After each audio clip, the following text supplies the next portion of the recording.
Aleluya. Pueden tomar asiento, Dios los bendiga. Hoy creo que terminamos con esta introducción de la carta a los Hebreos. Estamos en el último pasaje ahí, Hebreos 1, capítulo 1, versículo 4.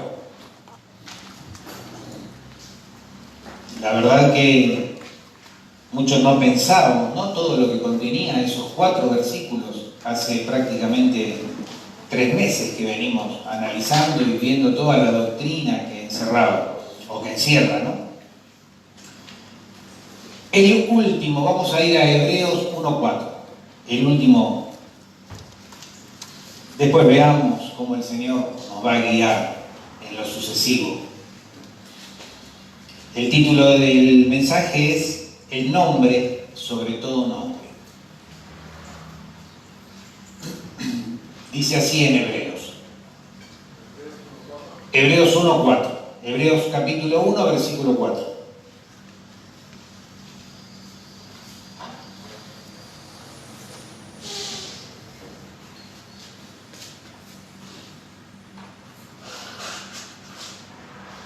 Se está refiriendo a Jesús y dice: hecho tanto superior a los ángeles, cuanto heredó más excelente nombre que ellos. Hecho tanto superior a los ángeles, cuanto heredó más excelente nombre que ellos. Los versículos anteriores que vinimos estudiando representan, exaltan y nos hablan de la supremacía de Cristo sobre todo. La supremacía del Señor Jesús sobre todo. Y en esta oportunidad lo que está diciendo el escritor es que por encima de los ángeles está Jesús, porque heredó un nombre más excelente que el de ellos. Esto en el contexto porque los hebreos en ese tiempo querían volverse a las viejas prácticas rituales del pueblo de Israel. Entonces el escritor les está diciendo: miren, porque también ellos veneraban a los ángeles, porque la ley había sido dada por medio de ángeles, ellos entendían. Y bueno, tantas otras cosas, los ángeles que aparecen en la palabra de Dios, en la Biblia. Entonces ellos querían empezar a entender que los ángeles eran superior a Jesús. Y por eso es que la supremacía de Cristo en estos 4 versículos que estuvimos estudiando nos marcan que el Señor está por encima de todo. Y estuvimos viéndolo, ¿no? Y le dio un nombre, dice. Heredó más excelente nombre que ellos, dice la palabra de Dios. Nosotros encontramos en la palabra de Dios que Dios tiene muchos nombres que expresan su naturaleza, expresan su atributo. Uno de ellos es el gran yo soy, que ustedes encontrarán en la Biblia al principio, en Éxodo, en el capítulo 3 de Éxodo. Un nombre increíble que Dios le da a Moisés. Cuando lo llama a Moisés, le dice: Moisés, yo te voy a llamar. Se le presenta a Dios mismo a Moisés en una zarza, en medio de una zarza, y le dice: yo te voy a mandar a que vos liberes a mi pueblo de la esclavitud de Egipto. Yo te voy a mandar a vos. Y Moisés al principio no quiere ir porque semejante empresa, imagínense lo que representaba para él. Estaba pastoreando las ovejas de su suegro en ese momento. De golpe 4 millones de personas, liberarlas de la esclavitud, se sentía totalmente incapacitado, como muchas veces nosotros nos podemos sentir incapacitados cuando Dios nos pide algo, ¿no es cierto? Pero me alegra mucho cuando yo veo acá hermanos que a lo mejor nunca predicaron o nunca prepararon un devocional, y yo les encargo, les pido algo, y al principio dudan tremendamente, pero dicen: sí, vamos a hacerlo. Y después se ve la mano de Dios cómo interviene en eso. Con Moisés pasó exactamente lo mismo. Moisés le decía: no, me parece que te estás equivocando de persona, no soy yo la persona a la que tenés que llamar, porque yo no puedo hacer eso, yo no soy un hombre de guerra. Pero Dios no se equivoca cuando llama. Y dice, yo voy a hacer eso. Vos andá y decile a mi pueblo que yo los voy a liberar de la mano de los opresores de Egipto. Y después también te voy a mandar a Egipto, a Faraón, y también le dirá lo mismo, que deje de ir a mi pueblo. Dice: sí, voy, me presento ahí. Dice: ¿quién le digo que me mandó? Decile que te manda yo soy. Yo soy. ¿Cómo me van a entender? Ellos te van a entender, el pueblo de Israel te va a entender. Ellos saben quién es yo soy. Nosotros los seres humanos nos ponemos nombres para diferenciarnos y todos los nombres tienen un significado. Estoy seguro que buscaste el tuyo en Google, lo que significa, ¿no? Marcelo viene de una lengua que tiene que ver con martillo, que trabaja con martillo, por ejemplo. Marcelo Horacio, tiene que ver con la hora, con un dios del tiempo. Todos los nombres tienen un significado, seguro que buscaste María y seguro que buscaron, y si no, búsquenlo, lo van a encontrar ahí en Google, el significado de los nombres. Tenemos nombres para diferenciarnos, todos somos diferentes y nos diferenciamos por los nombres. Quién es Marcelo, quién es Juan, quién es Jorge, Miguel, por los nombres nos diferenciamos. Pero, porque somos muchos. Pero Dios es uno. Por eso Él puede decir, yo soy el que soy, porque no hay otro que pueda diferenciarse de Él. Es el nombre sobre todo nombre, el gran yo soy. No hay otro. El pueblo de Egipto, donde estaba cautivo Israel, tenían nombres de dioses para todo. Ra, el dios del sol, Baal, el dios de la guerra. Todos tenían un nombre diferente para diferenciarse del resto de los dioses. Pero Dios es uno. Hay un único Dios y un único mediador entre Dios y los hombres, Jesucristo, hombre. No necesita un nombre aparte, es el único, el yo soy, el gran yo soy. Después, para representar los diferentes atributos y las diferentes formas a lo largo del Antiguo Testamento, en el libro ahí de Éxodo y en tantos otros libros, encontramos, por ejemplo, que a Dios se lo llama como Elohim, un nombre de Dios, Elohim, creador. Jehová Jireh, el Señor nuestro proveedor.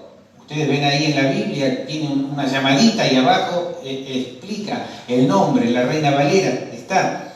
Jehová Nise, Dios es mi bandera. Rafa, Jehová es mi sanador, Dios es mi sanador. Y Adonai es mi Señor.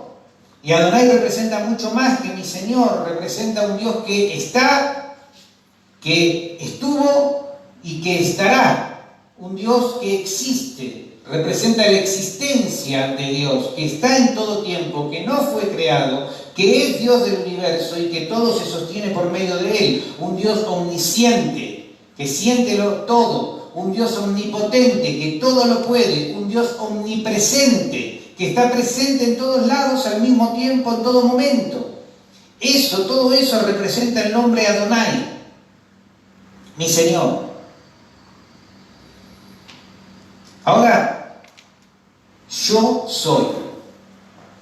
El yo soy mandó a Moisés para que vaya a buscar a su pueblo, a sacarlo al pueblo de la esclavitud.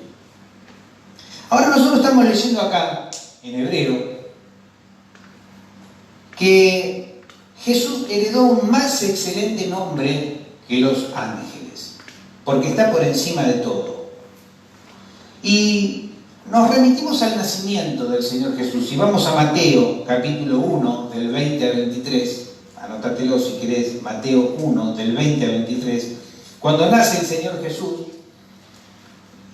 se le pone un nombre. Lo vamos a ver ahí como está detallado. Mateo 1, del 20 al 23. Dice así: y pensando él en esto, he aquí un ángel del Señor le apareció en sueños y le dijo a José, el esposo de María, que no había tenido relación con ella: José, hijo de David, no temas recibir a María por tu mujer, porque lo que está en ella es engendrado del Espíritu Santo. Y dará a luz un hijo y llamará su nombre Jesús, porque él salvará a su pueblo de sus pecados. Y el nombre Jesús quiere decir Salvador. Viene de una raíz del hebreo que tiene que ver con Salvador. Jehová salva. Vendría a ser la traducción exacta. O sea, cuando nació el Señor Jesús, Dios le dijo a José que le ponga por nombre Jesús. Lo leemos ahí. Y después más adelante sigue el pasaje, si seguimos leyendo, dice: todo esto aconteció para que se cumpliese lo dicho por el Señor por medio del profeta Isaías, cuando dijo: he aquí una virgen concebirá y dará a luz un hijo, y llamarás su nombre Emmanuel, que traducido es Dios con nosotros. O sea, otro nombre. El nombre que se le puso es el nombre personal de Jesús, como lo veían, lo identificaban, lo llamaban Jesús.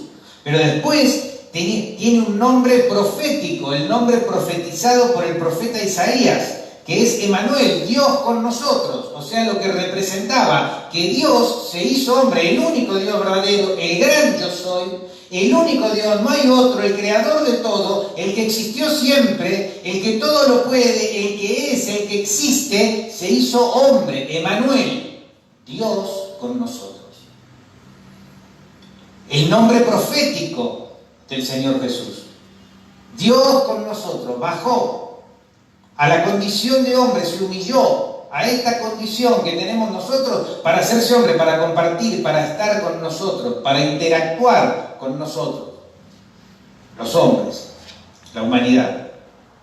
Y fíjate lo que dice en Filipenses 2, 8 al 9, que es la clave, el centro, el clímax de todo esto. Filipenses 2, 8 al 9.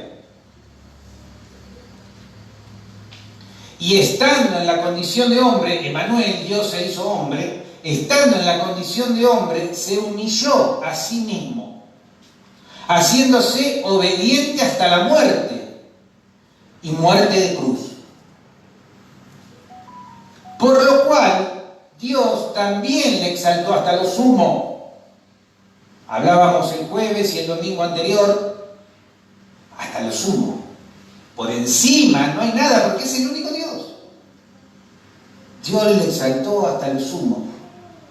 Y le dio un nombre que es sobre todo nombre. No hay otro nombre. Sobre todo nombre. El único nombre en el que las cosas pueden suceder. El único nombre en el que las cosas suceden. El único nombre en que se altera la realidad palpable que vivimos cuando lo pronunciamos con fe, el nombre de Jesús. Le dio un nombre que es sobre todo nombre, para que en el nombre de Jesús se doble toda rodilla de los que están en el cielo, en la tierra y debajo de la tierra, y toda lengua confiese que Jesucristo es el Señor. El Dios único, poderoso, el gran yo soy, el Rey de reyes y el Señor de señores. Muy bien. ¿Cómo cambia nuestra vida a partir del conocimiento de este nombre? Todo esto no puede ser para nosotros un mero conocimiento intelectual. Todo esto no puede ser para nosotros información solamente. Esto tiene que ser para nosotros algo que transforme, que cambie nuestras vidas, que transforme, que cambie nuestra realidad, que transforme y que cambie las cosas espirituales que ocurren a nuestro alrededor, pero también las materiales que ocurren en nuestros cuerpos y en el medio donde nosotros nos desenvolvemos y donde nosotros vivimos. Porque la palabra de Dios es eso, es poder de Dios. El Evangelio es poder de Dios para salvación a todo aquel que cree. Todo esto nos afecta a nosotros cuando nosotros con fe creemos lo que la palabra de Dios está diciendo.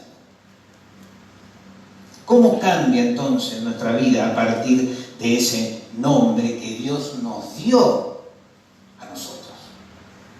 Ese nombre Dios te lo dio a vos.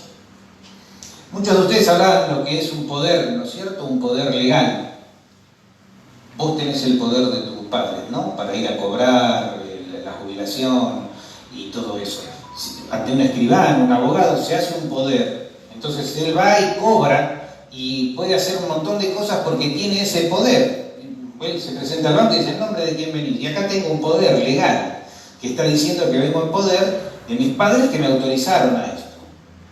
Muchos de ustedes habrán tenido o habrán entregado un poder así o tenido un poder, y si no saben que esto es así, legalmente esto es así, se pueden hacer un montón de cosas con ese poder, firmado ante un escribano, un abogado, un juez, no sé, o con los chicos también, muchas veces se necesita algo así para mover a los niños, sacarlos del país o todo eso, se necesita un poder especial. Bueno, ese poder especial, el Señor Jesús te lo dio a vos, que sos la iglesia de Jesús. Cuando vos te presentás ante los demonios, cuando vos te pones a orar y te preguntan, ¿y vos de parte de quién venís? Yo vengo de parte del Señor Jesús, porque lo que yo estoy hablando, lo que yo estoy orando, lo hago en el nombre de Jesús. Esa autoridad, ese poder me fue delegado a mí, que soy la iglesia del Señor. Y sobre ese nombre toda rodilla se doblará y toda lengua confesará que Jesucristo es el Señor. Ese poder nos fue dado a nosotros, porque nosotros somos sus representantes, los embajadores, los que actuamos, los que nos movemos en ese nombre. Porque nos dio el derecho a tenerlo, por haber creído. Y ese nombre nos permite entonces modificar, influir, transformar la realidad en la que estamos. Cuando con fe pronunciamos ese nombre. Cuando vos decís el nombre de Jesús, no es como cuando decís cualquier otra cosa. Claro, cuando no lo tomás en vano, ¿no? Porque no está bien tomar el nombre de Jesús en vano. Lo dice la palabra de Dios. Pero cuando vos estás pronunciando el nombre de Jesús y lo estás haciendo con fe, te puedo asegurar que en los cielos, en lo espiritual, pasan un montón de cosas. Y los demonios salen corriendo cuando se escucha ese nombre. A lo largo de 30 años de creyente lo pude comprobar, y vos seguramente también lo habrás visto, que cuando ese nombre es pronunciado, pasan cosas, las cosas no quedan como están. Esto le pasaba a los discípulos cuando empezó la iglesia primitiva, ahora lo vamos a ver. Pero vamos a ver 3 puntitos para terminar con esto y no dejar esto inconcluso. 3 puntos que ese nombre nos permite disfrutar. En primer lugar, la salvación de nuestras almas, es la base, ¿no es cierto?, de todo. En Romanos capítulo 13 dice, todo aquel que invocar el nombre del Señor será salvo. Entonces, en primer lugar tenemos la salvación. Romanos 10, 13. Todo aquel que invocare el nombre del Señor será salvo. Y en Hechos, en el capítulo 4, 12, dice ahí Pedro, en ningún otro hay salvación, porque no hay otro nombre dado a los hombres en que podamos ser salvos. En ninguna otra salvación. No hay otro nombre dado a los hombres en que podamos ser salvos. O sea, punto 1, la salvación la tenemos por el nombre de Jesús. 2, la sanidad. En Hechos, capítulo 13, iba Pedro y Juan al templo a orar, y ahí había un paralítico de muchos años. Siempre estaba ahí, lo conocían todos. Toda la vida fue paralítico. Y cuando viene Pedro y Juan, después del derramamiento del Espíritu Santo, se acerca ahí a la puerta donde van entrando, y él le pide una limosna, el paralítico. Y Pedro le dice, no tengo plata ni tampoco tengo oro, pero lo que tengo te doy. En el nombre de Jesús, levantate. El paralítico se levantó y entró saltando, corriendo al templo. No tengo plata ni oro, pero lo que tengo te doy. ¿Qué tiene? El nombre de Jesús. En el nombre de Jesús, levantate y andá. Y las cosas se transformaron. La realidad se transformó. El milagro ocurrió. Lo que es imposible empieza a hacerse una realidad. Por supuesto que todo esto causó un alboroto tremendo ahí, con los religiosos de la época. Lo llaman al templo y dice, ¿qué hicieron con este hombre? ¿Qué pasó? Y dice, ustedes después lo van a ver en Hechos 3:16, cuando los interrogan a Pedro, le dice, ¿con qué autoridad ustedes sanan a un paralítico? Hechos 3:16, a ver si lo tenemos ahí, si no yo te lo leo. Hechos 3:16 dice, por la fe en su nombre este hombre está parado. Por la fe en su nombre, a este que vosotros veis y conocéis, le ha confirmado su nombre y la fe que es por Él ha dado a este una completa sanidad en presencia de todos vosotros. Por la fe en su nombre, dice, nosotros no decimos nada. Él creyó en el nombre de Jesús y Dios lo levantó. Era paralítico, pero ahora camina, ahora está saltando. Por la fe en su nombre. Entonces los religiosos de la época empezaron a buscar a Pedro y a los discípulos y los metieron presos. Y les dijeron que nunca más hablen en el nombre de Jesús. Después de azotarlos, dice la palabra de Dios, después de azotarlos los largaron y le dijeron, los dejamos en libertad después de castigarlo, después de golpearlo, pero no hablen más en el nombre de Jesús. ¿Por qué? Porque algo pasa cuando ese nombre se pronuncia. Y el diablo sabía perfectamente que si permitía que esto siga corriendo, iba a llegar hasta esto que está ocurriendo hoy, acá entre nosotros. Ese nombre, desde hace más de 2000 años, llegó hasta acá porque Pedro, Juan y los discípulos no dejaron de predicarlo, no dejaron de hablar en el nombre de Jesús, no dejaron de predicar el Evangelio, no dejaron de orar por milagros y hasta el día de hoy se extendió. Y lo que ellos quisieron cortar desde el principio, antes de que se extienda, no pudieron hacerlo porque el nombre del Señor es poderoso, el nombre de Jesús es poderoso y cuando se pronuncia con fe ocurren milagros tremendos. Y el diablo tiene que retroceder, tiene que venir. Porque es el nombre de Jesús, el nombre que es sobre todo nombre. Y ahí entonces entramos en el último punto, que es la victoria sobre el diablo. La victoria sobre el diablo en el nombre de Jesús. Que ya lo estuvimos estudiando también hace, no sé si unos años o un año o 10 años, pero me acuerdo. Lucas 10:7. El regreso de los 70. El año pasado. ¿Recuerdan ustedes cuando volvieron los 70? Lucas 10, capítulo 17. Perdón, Lucas 10, versículo 17. Los 70 vienen con gozo, alegres, contentos ante el Señor Jesús. Dios nos había encomendado a que vayan de 2 en 2, predicando el Evangelio, sanando enfermos, llevando la salvación, llevando la vida eterna. Y dice que fueron los 70 y volvieron. Y dice que cuando volvieron, dice, Señor, aún los demonios se nos sujetan en tu nombre.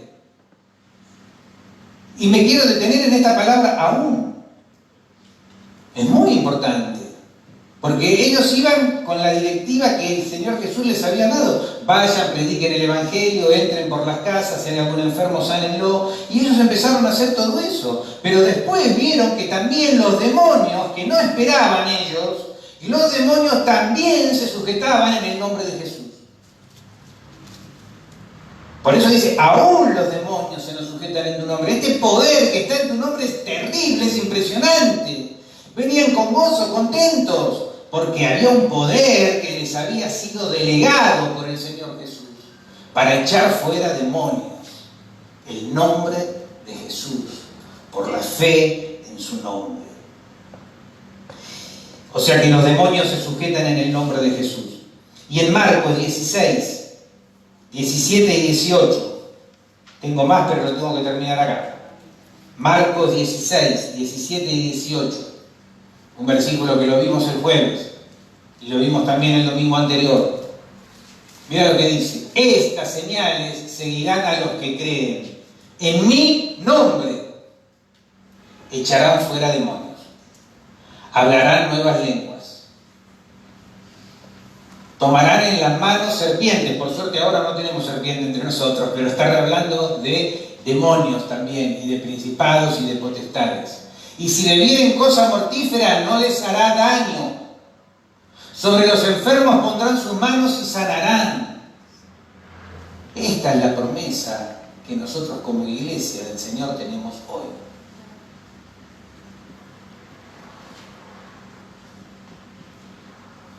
Y también tenemos acceso al Padre por el nombre de Jesús. Rapidito, vemos Juan 14, 13 y 14. Juan 14, 13 y 14. Tenemos acceso al Padre por el nombre de Jesús. Y los músicos se me van preparando. Dice así la palabra: y todo lo que pidiereis al Padre en mi nombre, lo haré, para que el Padre sea glorificado en el Hijo. Y ahora sí tenemos una última imagen que quiero que compartamos, y con esto vamos a terminar. El Señor Jesús, en el Evangelio de Juan, trajo otra vez a la memoria este término yo soy, del que habíamos empezado, cuando Dios le manda a Moisés que le diga, decile que te manda yo soy. Ellos saben a quién se refiere, quién es yo soy. Y el Señor Jesús trajo este término también al momento de Él, porque Jesús es Dios,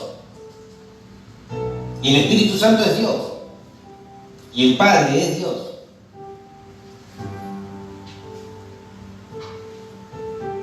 Y usó ese término, yo soy, para describir lo que Él es para vos y para mí. Ahí tenés anotados los versículos y todo lo que Él dice que es. Yo soy el pan de vida. Él es lo que vos necesitas para mantenerte con vida. El pan. Él es la luz del mundo. Él es aquel que te ilumina el camino por donde tenés que transitar, para que no tropieces, para que andes en luz y que no sigas en tinieblas.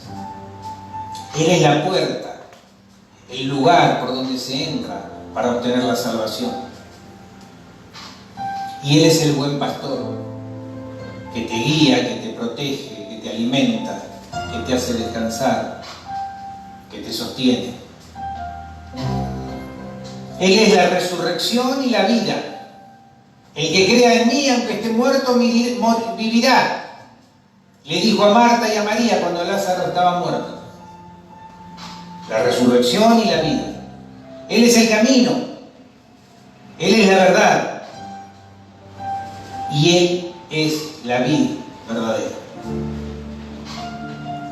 Vamos a ponernos de pie. Y hoy vamos a orar en ese nombre. Si estás enfermo, vamos a orar en el nombre de Jesús. Y esta realidad que está en tu cuerpo se va a transformar, porque hemos creído en la palabra del Señor. Mientras cantamos, mientras adoramos, ahí donde estás, haceme una seña a mí, a Cecilia, a Lucho, y vamos a orar por vos. Y vamos a orar en el nombre de Jesús, el nombre que es sobre todo nombre, mientras la iglesia adora a Jesús, porque el Espíritu Santo se mueve en medio de la alabanza de su pueblo.